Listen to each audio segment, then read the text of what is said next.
So we are going to study ray optics, in which we are going to study what are the so many things.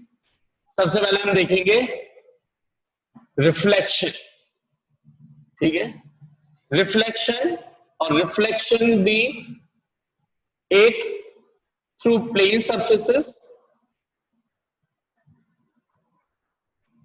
and then through curved surfaces, curved या spherical surfaces,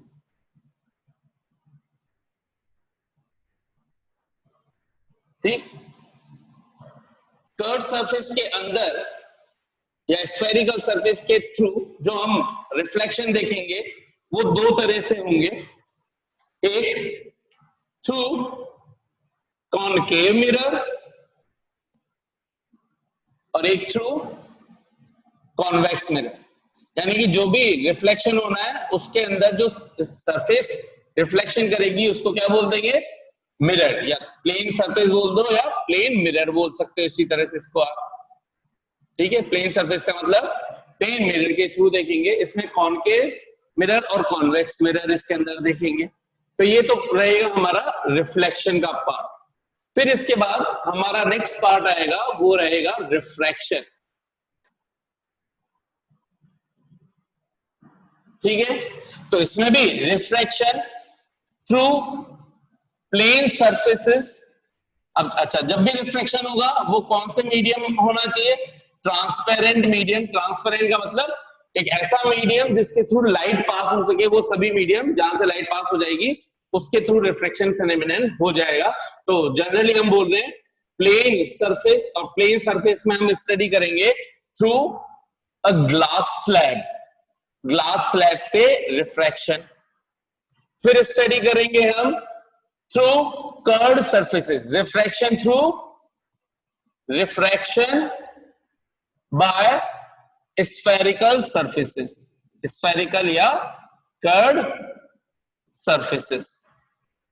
वो कौन सी हो जाएंगी, ठीक ऐसे जैसे mirror में दो टाइप के स्फेरिकल मिरर थे, तो यहां पे भी बनेंगे दो तरह के लेंसेस। तो स्फेरिकल कर्व्ड सरफेसेस को बोलते हैं हम लेंस। तो लेंसेस कौन कौन से lens, convex lens and concave lens, concave lens, ठीक है। ये हो गया हमारा रिफ्रैक्शन। फिर इसी तरह से इसी के बाद ये सब फेनोमेनन स्टडी के बाद हम स्टडी करेंगे atmospheric refraction, applications of atmospheric refraction. और इसी के अंदर इससे पहले स्टडी कर लेंगे, एक्चुअल में इसको मैं फोर्थ पॉइंट बोल देता हूं, थर्ड पॉइंट। इससे पहले हम स्टडी कर लेंगे TIR, जो कहलाएगा टोटल इंटरनल रिफ्लेक्शन। और ये रिफ्लेक्शन के बाद हम स्टडी करेंगे एप्लीकेशंस ऑफ एटमॉस्फेरिक रिफ्रैक्शन, जैसे मिराज क्या होती है, ठीक है। जैसे हमें गर्मी के अंदर देखते हैं, डामर रोड पर जाते हैं तो आगे पानी पानी सा नजर आता है, या रेगिस्तान के अंदर पानी नजर आता है, जबकि एक्चुअल होता नहीं है, तो उसको बोलते हैं हम क्या, मिराज। तो मिराज हिंदी में बोलते हैं उसको मृग तृष्णा, मृग हिरण, तृष्णा प्यास। तो हिरण को प्यास लग रही है, रेगिस्तान में उसको पानी दिख रहा है, वो प्यास के कारण उस पानी को देख करके भटक रहा है, भागे जा रहा है, इसको बोलते हैं मृग तृष्णा, कि हिरण की प्यास कभी खत्म नहीं हो रही। सो वहां से वर्ड आया है मिराज, ठीक है। इंग्लिश में मिराज बोलेंगे। और इसी तरह से applications of atmospheric refraction as well as TIR भी इसी के अंदर ही, मतलब कुछ फेनोमेनन चलेंगे तो यहाँ एप्लीकेशंस देखेंगे। तो ब्रिलियंस ऑफ डायमंड, डायमंड किस तरह से चमकता है, ठीक है। डिले सनराइज, डिले और early sunrise and delay sunset, ठीक है। Red colour of sun during the sunrise and sunset, और ब्लू कलर ऑफ स्काई, ठीक है। और क्या हो जाएगा, white colour of clouds, rainbow formations. ये सारी चीजें एप्लीकेशंस के अंदर करेंगे, जो या तो TIR पे बेस्ड होंगी या एटमॉस्फेरिक रिफ्लेक्शन के ऊपर बेस्ड होंगी, है ना। तो जो गाना था आसमां है नीला पानी गीला गीला क्यों है, तो वो उनका क्वेश्चन सिर्फ इसलिए था क्योंकि उन्होंने रे ऑप्टिक्स नहीं पढ़ी थी, या उन्होंने साइंस नहीं पढ़ रखी, इसलिए उनको पता नहीं है कि आसमान नीला क्यों है और गोल क्यों है जमीन और पानी गीला क्यों। साइंस पढ़ते तो ऐसे क्वेश्चंस पूछते नहीं वो लोग। ठीक है, कोई नहीं, हम पढ़ेंगे, हम देखेंगे। हाँ भाई, तो स्टार्ट करते हैं। अच्छा, रिफ्रैक्शन के बाद फिर हमारे पास रिफ्रैक्शन और किससे पढ़ेंगे हम? Refraction through prism. Refraction through prism. तो यहाँ पे प्रिज्म के थ्रू दो टॉपिक रहेंगे, एक रहेगा रिफ्रैक्शन और दूसरा टॉपिक रहेगा प्रिज्म का dispersion of light. Blue colour शायद दिख नहीं रहा होगा। Dispersion of light, dispersion of light and refraction through prism, ये हमारे प्रिज्म से रिलेटेड फेनोमेनन रहेंगे। और फिर जो नेक्स्ट रहेगा वो हो जाएगा हमारा रेनबो फॉर्मेशन, उसको भी ढंग से करेंगे, रेनबो फॉर्मेशन। ठीक, फिर आपका आएगा ऑप्टिकल इंस्ट्रूमेंट्स की स्टडी। ठीक है, तो नेक्स्ट जो क्लासिफिकेशन रे ऑप्टिक्स में या रे ऑप्टिक्स में जो हमें स्टडी करना है वो रहेगा ऑप्टिकल इंस्ट्रूमेंट्स। तो ऑप्टिकल इंस्ट्रूमेंट्स में क्या क्या आ जाएंगे आपके? ह्यूमन आई, ह्यूमन आई जिसको लास्ट ईयर सिलेबस से हटा दिया गया था। देखेंगे इस साल, यानी कि लास्ट ईयर अभी जो 2019-20 था इसमें हटा दिया गया था। इस साल देखते हैं कि ऐड होता है नहीं होता है, तो फिर भी लेकिन अच्छा टॉपिक है ह्यूमन आई। और फिर इसके बाद करेंगे simple microscope and compound microscope. तो इसके अंदर मैं डायरेक्ट लिख रहा हूँ, माइक्रोस्कोप की स्टडी करेंगे। माइक्रोस्कोप दो टाइप के होंगे, सिंपल और कंपाउंड। फिर इसके बाद टेलीस्कोप की स्टडी करेंगे। टेलीस्कोप भी दो तीन टाइप की, टेरेस्ट्रियल, एस्ट्रोनॉमिकल, ठीक है, न्यूटोनियन। तो ये स्टडी करेंगे, ये हमारा चैप्टर रहेगा। इस चैप्टर के अंदर हमें ये सारी चीजें स्टडी करनी। ठीक है, अब वन बाय वन हम कहानी स्टार्ट करते हैं। सबसे पहले रिफ्लेक्शन की, और रिफ्लेक्शन में भी सबसे पहले स्टार्ट करेंगे प्लेन सरफेस से रिफ्लेक्शन। तो रिफ्लेक्शन थ्रू प्लेन सरफेसेस, वो स्टार्ट करने से पहले समझेंगे कि व्हाट इज रिफ्लेक्शन। ठीक है भाई, यहां तक कि मेरे हिसाब से कहानी, ये जो चैप्टर है, ये चैप्टर का ओवरव्यू था, इसमें पूछने लायक कुछ नहीं है, बस बताया है मैंने इस चैप्टर में हमें करना क्या क्या है। तो मैं रब कर रहा हूं और हम स्टार्ट कर रहे हैं।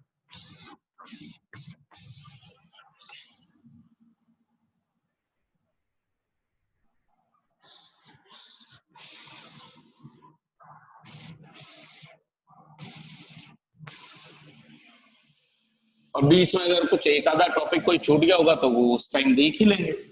मेनली मोस्टली मैंने जो चीजें थी वो सारे कवर कर ही लिए, अभी समझाने टाइम अगर कुछ एक आध छूट गई होगी तो देख लिया जाएगा फिर वापस। ठीक है, तो सबसे पहले साहब हमारा मेन हेडिंग रिफ्लेक्शन। हाँ sir, what do you understand by the term reflection? Who's gonna tell me? हाँ भाई, रिफ्लेक्शन, रिफ्लेक्शन का मतलब bouncing back of light in the same medium after hitting a smooth और आफ्टर हिटिंग एनी सरफेस। किसी भी surface पर कोई light incident हो या हिट करे और उस सरफेस से हिट होने के बाद अगर वो सेम मीडियम में बाउंस बैक हो जाए, वापस से वो लौट करके आ जाए एक पर्टिकुलर लॉस के थ्रू, तो हम उसको बोलते हैं क्या? रिफ्लेक्शन। तो what is reflection? Bouncing back of light, bouncing back of light into the same medium after hitting, hitting बोले और इसके अंदर अब हिट के लिए हम वर्ड यूज करेंगे इंसिडेंट। तो इंसिडेंटिंग,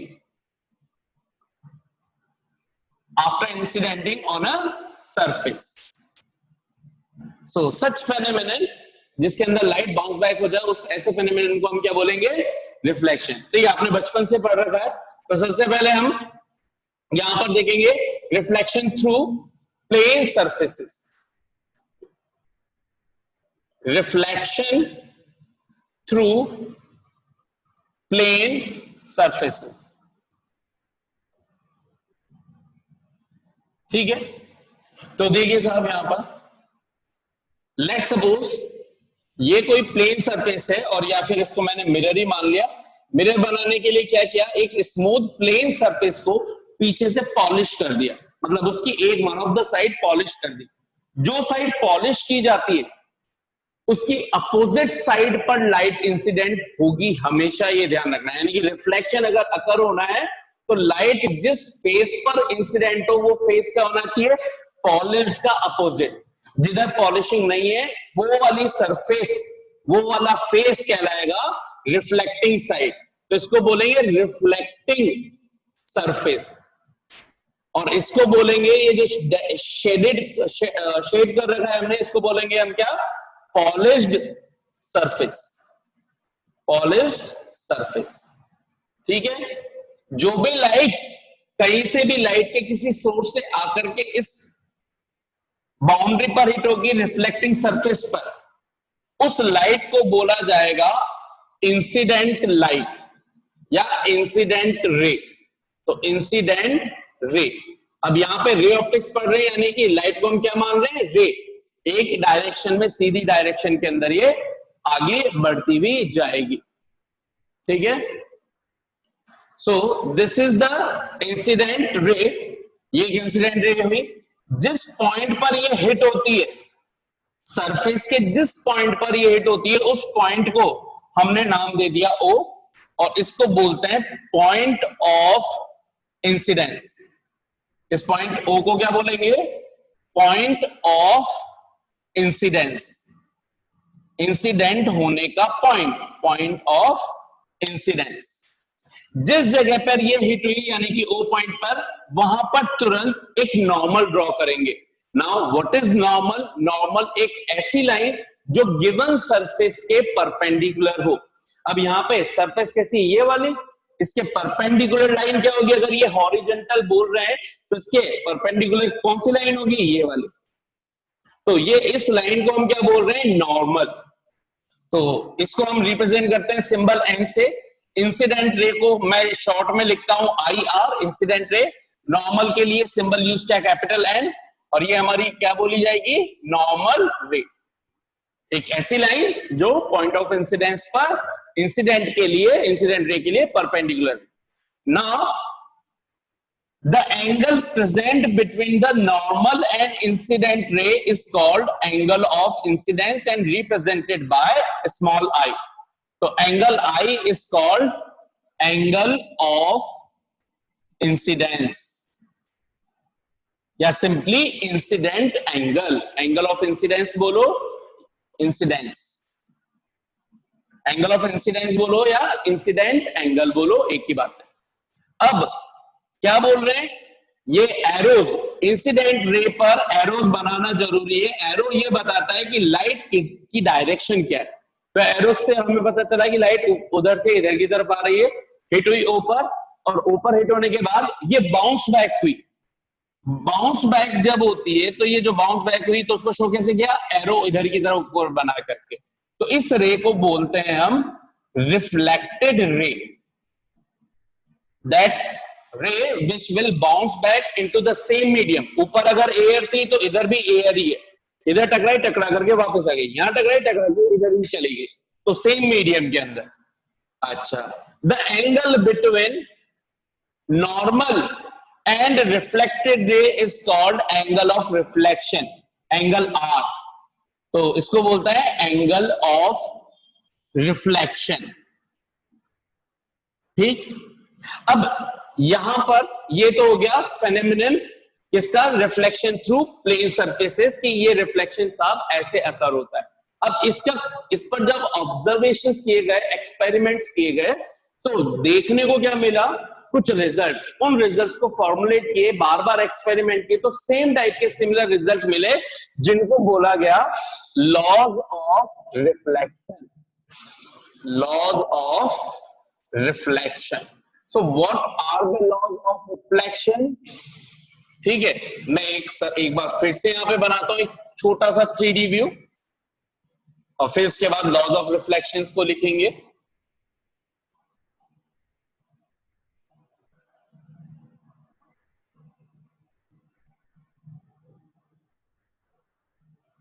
तो लेट्स सपोज ये पीछे की तरफ से पॉलिश्ड है, नीचे की तरफ से, और यहां पर कोई लाइट इंसिडेंट हुई इस पॉइंट पर, जिस पॉइंट पर हिट हुई वहां पे हमने बना दिया एक नॉर्मल लाइन, कैपिटल है, ये हमारी हो गई इंसिडेंट रे, जिस पॉइंट पर हिट हो रही है वो पॉइंट है O, और यहां से ये वापस बाउंस बैक होकर के गई इस तरीके से।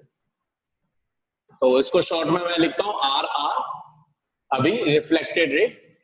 ये एंगल जो नॉर्मल और इंसिडेंट रे के बीच का एंगल है वो एंगल I, और वो एंगल जो नॉर्मल और रिफ्लेक्टेड रे का है वो एंगल R।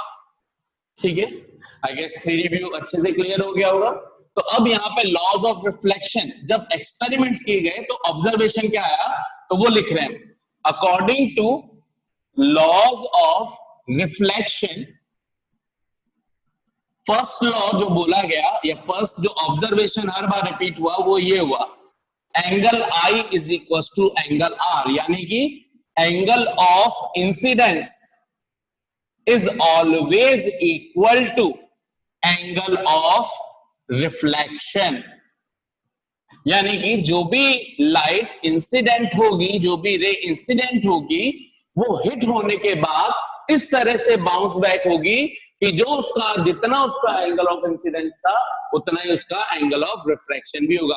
अगर ये एंगल 30 डिग्री है तो ये एंगल भी कंपल्सरी 30 डिग्री होगा। This one was the first observation, first law बनाया, क्योंकि ये हर पॉइंट पर, चाहे वो प्लेन सरफेसेस के थ्रू हो चाहे कर्व सरफेसेस के थ्रू हो, ये हमारा रिजल्ट सेम आ रहा था। Second law of reflection states that the incident ray, normal and reflected ray all lies in a same plane। ये सभी के सभी कौन कौन सी तीनों lines, reflect incident ray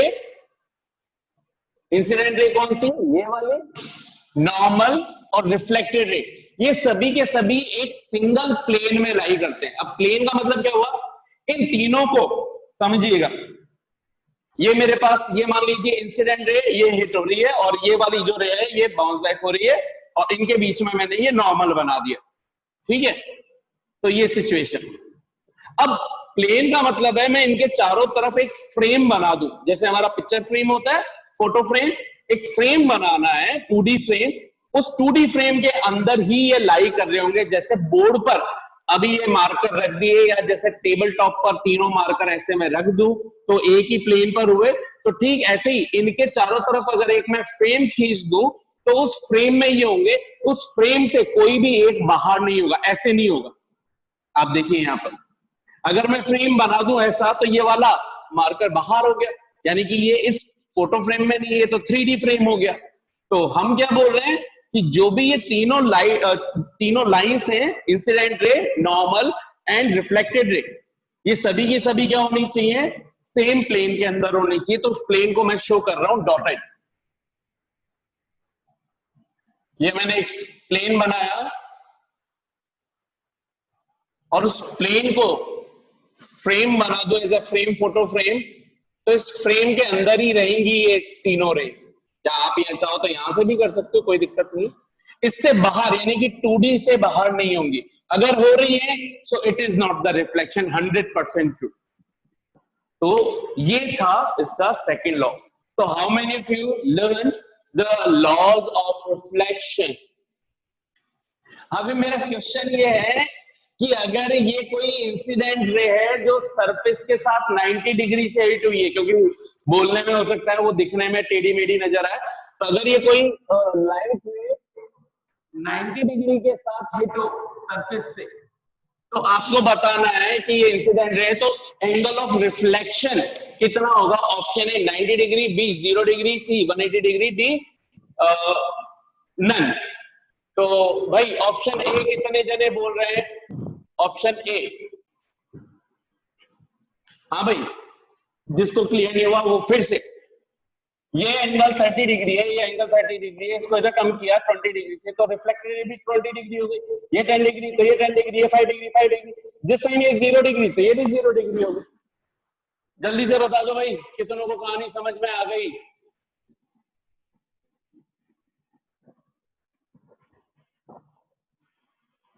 Ayushi, अभी सिर्फ मैंने रिफ्लेक्शन पढ़ा है, घबराने की जरूरत नहीं है, जो तुमने 10th में पढ़ रखा है। केवल रिफ्लेक्शन जो बोर्ड पे दिख रहा है उतना सही समझा है। लॉ ऑफ रिफ्लेक्शन और व्हाट इज रिफ्लेक्शन, जो बोर्ड पे लिखा हुआ है बस एग्जैक्टली अभी वही एक्सप्लेन किया। हाँ भाई, क्लियर है?